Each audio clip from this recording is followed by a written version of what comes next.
Forget the dropshipping gurus. Here is how someone who actually works at Shopify would start a dropshipping store in today's climate, and this is the only way you can dropship successfully.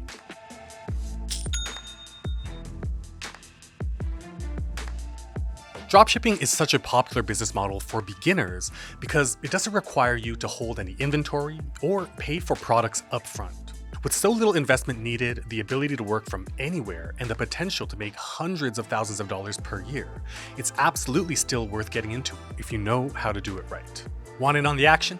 Here's everything you need to know about getting started with dropshipping today. Like any type of business, there are no real shortcuts. I mean, you might have come across a video promising you riches overnight, and that's why I made this video, because there's a lot of misinformation out there. Building your dropshipping empire is going to take a strong plan and even stronger execution. And the best way to get started is through research. Product research, competitor research, and supplier research. With product research, you're determining what to sell, which is going to determine the type of business that you want to create. As a rule of thumb, try to choose hobby and lifestyle products that you can sell between $20 and $200, since this is typically the impulse buying range. If you're looking to add rocket fuel to your business, you should conduct research on current trends. Look out for products that are most likely to sell right now. This research can be done in a number of ways. I mean, you can check out Amazon's new and interesting finds, eBay's trending on eBay, and Alibaba's first look at next season's products to get some initial product ideas. You can also use free tools like Google Trends search interface or a free browser plugin called Keywords Everywhere. And we use keyword tools to see how many people are searching for that particular item. Depending on what country you are selling in, I suggest you focus on the local search volume. The more people searching for your product, of course, the better. Once you've narrowed it down to 3 potential products, hop on over to Google Trends and see if the interest in each product is increasing over time. You want to make sure it is not a seasonal product because if that's the case, sales simply won't be consistent. Next, use a dropshipping management tool that integrates seamlessly with your Shopify backend. One like de-essers. Type in your product idea, click Sort By, and choose Orders, and you will see the number of times in total any product was ordered, which will of course give you a very strong indication of how many you could sell and how popular each product is. Inside the de-essers interface is an integrated tool called Supplier Optimizer, which automatically searches for similar products and provides you a complete list with valuable data. I mean, at a glance, you can view cost, reviews, and shipping times, so you can choose the best supplier for any given product that you want to sell. By matching the trends you identify with items that have high review ratings, sales volumes, and good suppliers, you are in a really strong place. With dropshipping, you can create a single product store, more focused on turning a quick buck, by simply choosing something that is very trendy. But if you're trying to build a long-term business that you want to grow for years and years, you'll definitely want to dedicate the time and energy to choosing a business niche. Basically, you want to carve out a group of customers in the market that are interested in the same things, and who are likely to buy more than one product from your store. For example, you may be a dog lover and want to focus on dog toys and clothes and carry many products. But if you want to increase the likelihood of success in the ever-expanding landscape of dropship stores, you will want to niche down even further. For example, you could niche down into formal wear for small dogs. Designing your store and all of your marketing materials to focus solely on this segment is going to help you build a community and become the place to go for small dog owners who want their dogs to be the most stylish on the block. The act of niching down may feel counterintuitive at first, but as the saying goes, when you try to please everyone, you end up pleasing no one. Next, it's time to do competitor research. This is going to tell you how saturated the space is, what your margins can be, and also spying on your competitors' customer reviews will show you what your competitors are doing well that you can emulate and where your opportunity is to create a better offering. The interesting thing about dropshipping is that unlike many traditional businesses, the more competitors you have, the better it is, because that means you have more validation that your space is worth getting into. Competitor research can be done by running a very general Google search of your product.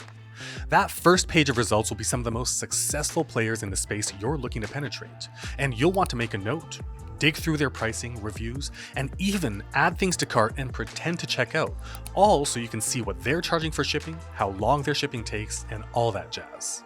If some of these top results are from traditional inventory carrying businesses like Walmart, you'll learn a bunch more by seeing what they are offering at aggressive discounts, often an indicator that something is not popular and they're just trying to offload it all, so you know what not to order and offer. Continuing on with the research, seeing which items have the most reviews, whether they're good or bad reviews, will show you which items are most attractive at first sight, and you can study the product photography they've chosen and the product names that they've written, all clues to help you discover why certain items sell better than others. And speaking of reviews, these are super valuable to learn about product quality complaints or sizing challenges, but also what elements make people love a certain product. Another free way to do competitor research is to look through social media and find the competitor accounts with the most followers and engagement. This will give you incredible insight into the types of posts and the overall style you may want to emulate or be the opposite of. Seeing what types of copywriting they use in their bios or captions will all give you valuable nuggets of information to leverage when you are ready to launch. The third free way to get insight into your competitors is by signing up for their email newsletters. This is valuable not just at the beginning, but also for ongoing competitor analysis, so you can see when they have sales, how aggressive their discounts are, and can time and structure your own campaigns to mirror or beat out the competition. If you have some money saved up or have already started earning a bit of cash, investing in paid competitor analysis tools is a fantastic idea if you have the time to actually use them. I mean, tools like Alexa and SimilarWeb are incredible to have an at-a-glance analysis in real time to always monitor the space you're selling in. But again, for this preliminary research phase, the free tools, your focus, and a way to jot down notes are all that you need. The last phase of research lies in supplier vetting. After all, it doesn't matter how good your website, marketing, and pricing is if your supplier is unreliable. Late deliveries and poor product quality will always result in furious customers. The dropshipping management app DSers, we touched on briefly before, allows you to see the supplier company for each product. When you click on that, you are taken to that supplier's dedicated page on AliExpress, where you can see the reviews that other sellers have given them, how long they've been in business, and get a strong sense for how reliable they actually are. Supplier research is actually the quickest and easiest stage of research, since you'd only look once you've determined which product you potentially want to sell. If the supplier does not have great ratings, that supplier optimization tool built into DSers will spit out a list of other suppliers that offer the same or very similar products to the one you're planning on offering to your customers. The last thing to pay attention to, even if a supplier has fantastic reviews and ratings, is to ensure the products you plan on selling can take advantage of e-packet shipping, if your product origin is from China. E-packet is an insanely cheap shipping option from China to countries like the USA, Canada, and the UK. It leverages sheer volume to enable tremendously affordable shipping at speeds as fast as 2 weeks, instead of waiting months for a product to arrive by boat across the ocean. In short though, after all of your research is done, your goal is have a product or products that have both high product ratings to signify that customers are happy when they receive them, high supplier ratings from other sellers indicating reliability, and offer e-packet shipping to enable the perfect balance of fast and cheap shipping. And by the way, if you want to learn even more about dropshipping, I'm going to link the entire Learn with Shopify dropshipping playlist right up here, where you can pick and choose what to learn next. Since with dropshipping, you are not designing a new or innovative product, when it comes down to it, the only way to succeed in dropshipping is to be an incredible marketer. There are 3 types of sales and marketing tactics that I'll touch on here for dropshippers, and we'll go from the lowest cost to the highest cost options. First up is sales hacking through local buy and sell platforms like Facebook Marketplace. I mean, let's say you want to offer this very handsome dog bow tie or necktie with a collar. Your cost is about $3 including shipping. You can first order, say, 10 of them and post one for sale on your local Facebook Marketplace for $25, but list it in your dropshipping business's website for $15. When someone on Facebook Marketplace reaches out to you through Facebook Messenger because, they want their dog to be fancy, you can reply with something like this. Hey, you can pick it up today or tomorrow for $25, but if you're able to wait 2 to 3 weeks, you can actually get it for just $15 from this website. Totally up to you, but thought I'd share this much cheaper option. This strategy is just one example of sales hacking, and with this one example, for 10 units on hand, it costs you less than $30 to carry a tiny inventory, lets you get free eyeballs through local buy and sell platforms, and either drive traffic to your website or sell for much higher margins if they're in a rush and choose to pick it up from you. Either way, you get eyeballs on what you're trying to sell. The second tactic that's still super affordable in terms of money is, to me, an absolute necessity, and that's content marketing. Whether you take product photos, lifestyle photos, create short-form video clips, or long-form tutorials, creating content for social media, Google, and YouTube is a great way to get free eyeballs and helps potential customers experience what it would feel like to have your product in hand. Within the content, you can add call to actions that send people to a buy now page to increase the likelihood of sales. Find out where your target customers hang out online and find out which types of content they engage with the most. Create that kind of content featuring your product in use, and then link your product page for in-app shopping with Shopify's many social integrations. Content marketing is a huge differentiator between dropshippers who just list products and hope they move, and dropshippers who put themselves in their target customers' shoes, imagine what they need to make a purchasing decision, and create the content that speaks to their needs to help them add to cart and check out with confidence. The third tactic is paid advertising. Now, a lot of people think this is expensive, but when done right, it doesn't have to be. With content marketing needing time to both create and time to grow through consistent uploads, paid ads allow you to reach customers quickly, which is why you'd be hard-pressed to find a 6 or 7-figure annual dropshipping business that started in the past 5 years that does not leverage paid ads. The good news is, with a niche product and therefore hyper-targeted audience, you can narrow down your ad spend very effectively. The whole point of ads is to make money. So for every dollar you spend, you should be making 2. And with social ads, you can get effective results with as low as $50 to test and tweak until you find a formula that works. The process with all paid ads is to first create amazing copy and ad creative. I mean, all the money in the world won't solve unengaging content.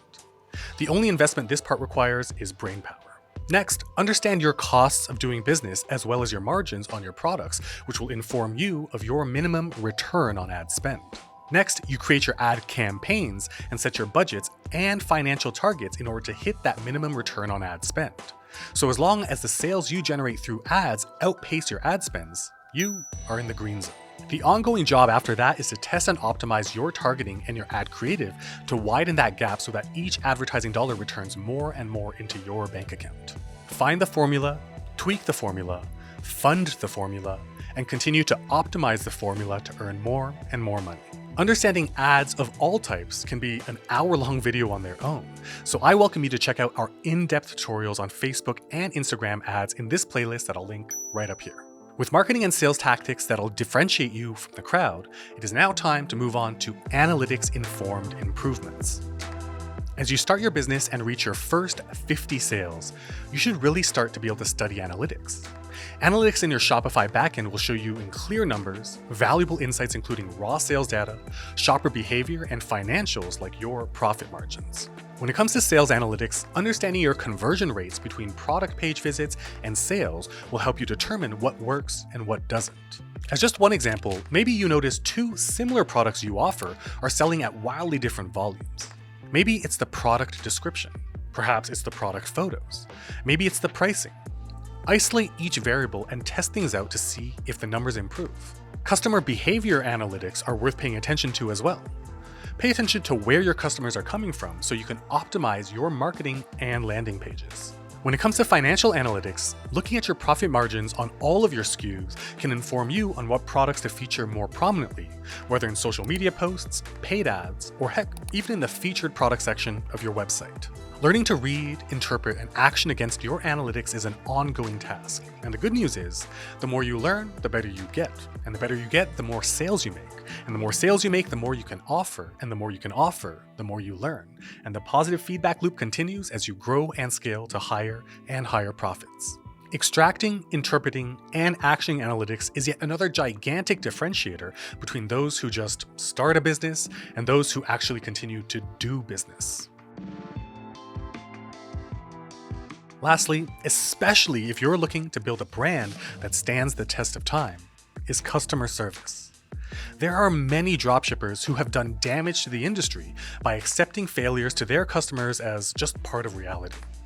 They rather collect money and escape accountability when things go wrong. Sure, they may turn a quick buck, but as more and more negative reviews pile up, their pool of customers eventually dries up. The top dropshippers, they do everything they can to ensure their customers' issues are resolved beyond expectations. And with the potential gigantic margins available through dropshipping, there's no reason why you can't go above and beyond. For example, let's say your product arrives damaged to your customer. As your volumes increase and your sales go up, having the funds to enable you to both refund your customer and resend them their product on your dime should be a drop in the bucket, but will lead to a level of loyalty and happiness most businesses dream of. Of course, this is assuming this type of thing does not happen frequently. And if it does, this goes all the way back to the beginning of this video where we talked about vetting and choosing good and reliable suppliers. But customer service means putting yourself in your customer's shoes at all times, especially when dealing with complaints. I mean, if you spent your hard-earned money and did not get what you paid for, what would you want the company to do for you in order to make it right? Dropshipping is absolutely still viable today. With a combination of deliberate research, effective marketing, leveraging analytics, and prioritizing customer service maximizes your chances of not just making dropshipping a fulfilling side hustle, but even becoming a business that helps you achieve financial freedom and the ability to make money from anywhere. While starting an online store seems daunting at first, the hardest part is actually just starting. And Shopify is the most robust platform for you to create your dropshipping business. With seamless integrations to dropshipping product suppliers, dropshipping management apps, and a seamless store management backend, if you are ready to take the plunge, I welcome you to claim your free trial to Shopify. You can source products, list them, and start making money all while you're still in your free trial. You can claim your trial by clicking the link right up here or in the link down in the description below. If you got some value here, be sure to hit that like button, and more importantly, don't forget to hit subscribe and hit that bell so you'll be notified the moment new videos just like this one drop. Thanks for kicking it with me, and I'll catch you in the next video.